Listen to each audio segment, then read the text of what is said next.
Continuando o assunto sobre roubo energético, eu falei no vídeo anterior sobre o roubo energético espiritual, né? Que são quando os espíritos, nossos obsessores ou não, mas espíritos que se viciam nas energias dos encarnados.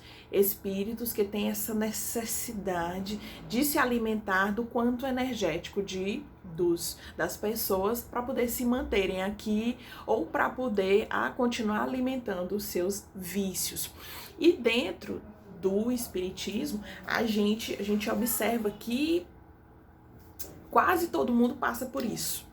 Então, tal que muitas vezes, algumas doenças nossas, às vezes, assim, existem pessoas que passam tempo demais, um tempo, assim, demais para se recuperar de uma doença, de uma gripe, por exemplo, né? Tem pessoas que têm, assim, algumas doenças que são prolongadas, né? Uma gripe que não se acaba mais. E muitas vezes existe aí por trás uma presença espiritual que vive drenando a energia dessa pessoa, certo? Essa pessoa permite, como eu disse, nós não somos aqui 100% inocentes, não. Existe também a nossa falta de consciência a respeito disso. Muitos de nós não estudamos a respeito dessas questões. A gente também tem pensamentos e sentimentos que também são negativos. Nossa conduta de vida diária é relativamente inconsequente e dane-se, né? E muita gente vive isso sem se preocupar. E esses espíritos, eles acabam se aproveitando disso, dessa nossa inocência, digamos assim, e se aproveitam dessas questões energéticas para se manterem entre nós, né? E o que é mais irônico é porque somos nós que mantemos essas criaturas. Então, assim, existe toda uma vida astral, uma vida espiritual sustentada pela nossa mente, principalmente isso. Neuza, mas isso só com questões, com pensamentos ruins e os pensamentos bons. Os pensamentos bons também também atraem os bons espíritos, mas é lógico que os bons espíritos, eles não sugam nossa energia, muito pelo contrário, eles fazem nos reabastecer energeticamente quando a gente tem proximidade com eles, né? Então, como a gente está falando dessa questão de roubo energético, então, predominantemente, a gente vai falar sobre as coisas ruins que acontecem, as coisas ruins dos nossos comportamentos, né? Então, nós temos também uma questão que é bastante interessante, que além da questão espiritual, não vamos colocar aqui a culpa só nos espíritos, mas existem também pessoas que elas também têm essa capacidade inconsciente ou consciente de absorver a energia de outras pessoas. Geralmente, essas pessoas, em outras existências, podem ter tido vínculos com magias e feitiçarias e elas trazem, embora com nova reencarnação, sem se lembrar disso, mas elas trazem ainda essa questão muito forte no seu inconsciente, na sua alma, certo? Mesmo reencarnado em um outro tempo. Então, como eu disse, relembrando, e aí vai spoiler, né? Para quem assiste, para quem não assiste, faço até a dica de assistir, né, o seriado WandaVision, em que existe uma bruxa que ela drena, que ela suga a energia de outras bruxas e se torna mais forte. Então, existem pessoas que muito antigamente, num passado distante, né, tinha um envolvimento, tinha um conhecimento a respeito dessa prática de drenar a energia de outras pessoas, seja através da feitiçaria, através da magia, da alquimia, alguma coisa assim do tipo, e que elas têm esse conhecimento de forma inconsciente e que elas acabam trazendo esse comportamento para suas novas encarnações. E tem pessoas que isso é muito, muito real. Ramatiz, no livro Magia de Redenção, ele fala, por exemplo, das pessoas que têm mal olhado.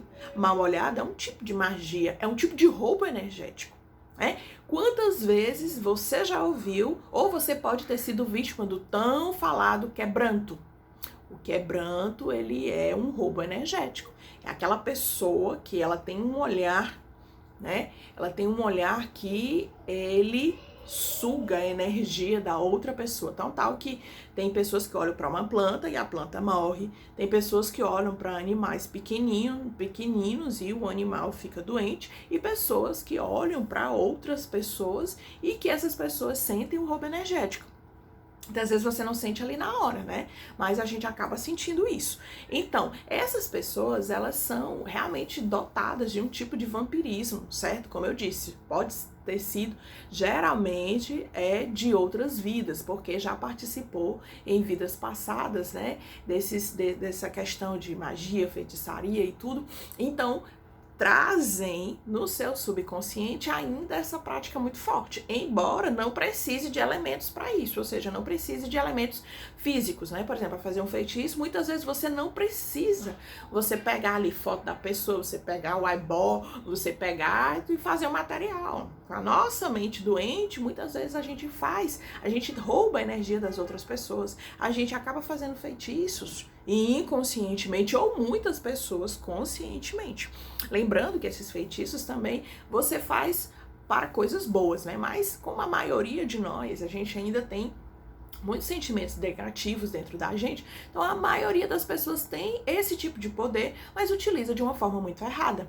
Né? Nós médios mesmo, a gente tem uma espécie de faculdade, a gente tem uma faculdade que quando a gente utiliza para o bem, a gente auxilia, e quando a gente utiliza para o mal, a gente desequilibra, né? Então, muitas pessoas, elas têm essas energias que elas olham para uma planta. O que acontece?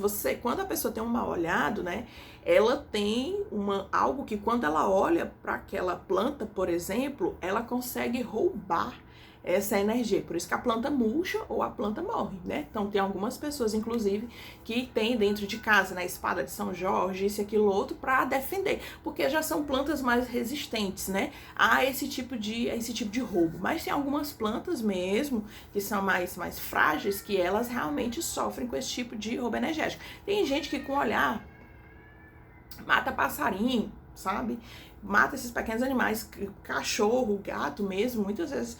Então tá, que a gente tem o costume de colocar, quando eles são novinhos, a gente tem o costume de colocar uma fitinha vermelha. E Ramatiz, ele explica que a fitinha vermelha, ela realmente ajuda, né? Ela realmente protege. Por que ela protege? O vermelho é uma cor que chama atenção. Vermelho é um condensador energético. O que é o condensador energético? É uma cor que absorve e guarda outras energias, certo? Então, por isso que a gente tem essa prática, né? A gente tem esse costume antigo que a gente nem sabe de onde é que vem. Mas no livro Magia de Redenção, o Ramatiz explica que o vermelho, ele é uma espécie de condensador energético. Então, ele atrai o olhar daquela pessoa e ele arquiva não, meu Deus, como é o nome? E ele absorve aquela energia e retém e guarda.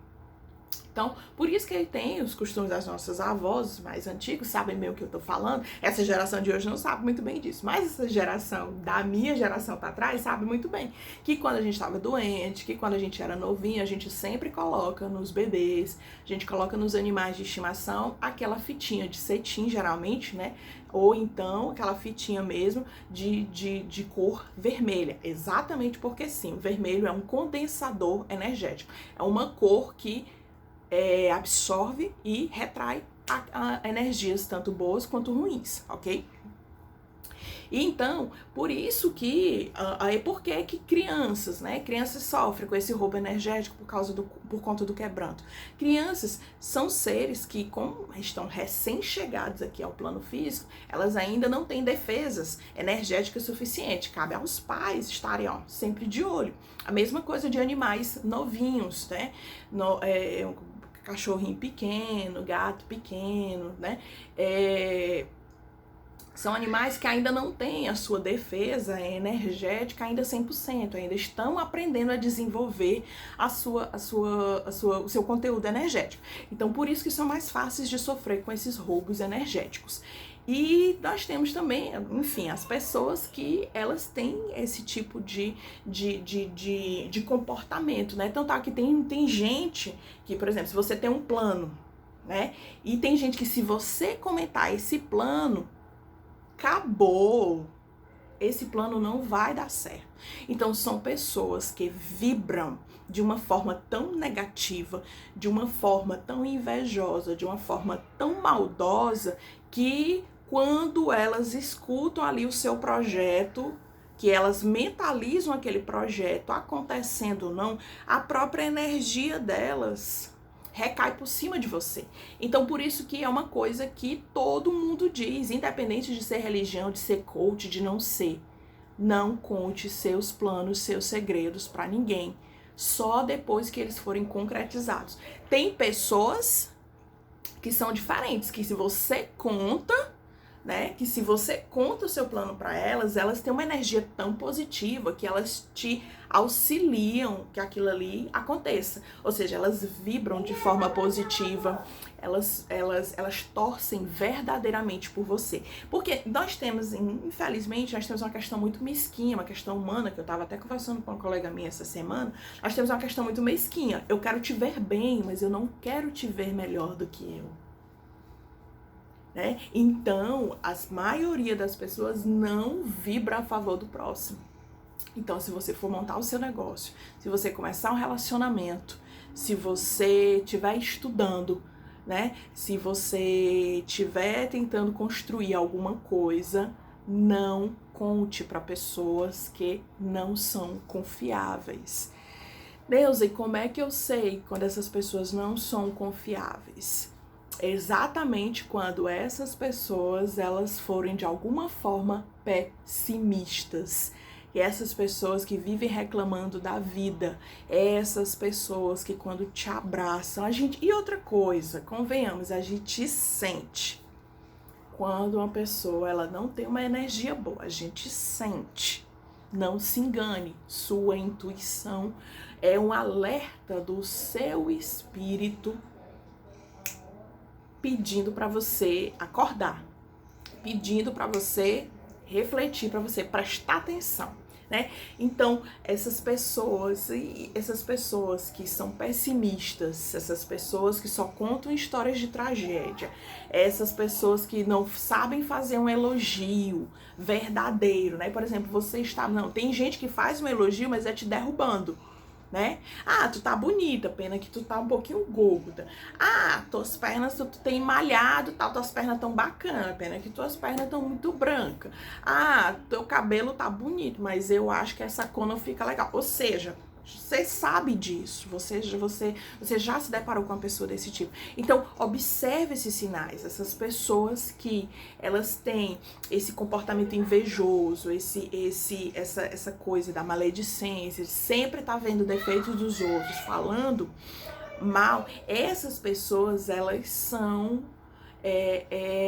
vampirizadoras, né? Outra coisa, cuidado também com quem nós temos parceiros. Muitas vezes nós podemos ter namorados ou namoradas, independente da sua orientação sexual, que é um vampirizador energético. Então, tal que um dia desse eu estava até conversando com a mamãe sobre essa questão. Tem gente que entra na vida da outra pessoa e faz essa pessoa brilhar. Os dois brilham. Mas tem relacionamento que você começa a se relacionar com a pessoa e você vai perdendo seu brilho. Você não brilha, você não é alegre, você não é satisfeito 100%. Às vezes você pode até ostentar. Mas tem pessoas que entram na nossa vida que às vezes elas são até boas materialmente, mas espiritualmente elas não são boas pra gente. Então são pessoas que entram pra subtrair nossa energia. E não venha dizer que o que eu tô falando aqui é absurdo, não. Porque isso acontece demais. Inclusive já aconteceu comigo. Né? Então, por isso que você pode prestar atenção, que às vezes tem pessoas que elas prosperam mais quando estão sozinhas. Exatamente porque muitas vezes elas não sabem escolher corretamente um parceiro e aquele parceiro, ao invés de somar, ele subtrai a energia. Muitas vezes, como eu disse, ele pode até ser um ótimo parceiro financeiro para você, materialmente falando, socialmente falando. Né? Mas muitas vezes pode ser um parceiro, uma parceira que espiritualmente, energeticamente não soma. Muito cuidado, meus queridos. Então, era isso que eu queria falar para vocês sobre roubo energético entre pessoas. E no próximo vídeo eu vou falar sobre quando nós mesmos somos ladrões das nossas energias. Tá bom? Um super beijo e até o próximo vídeo.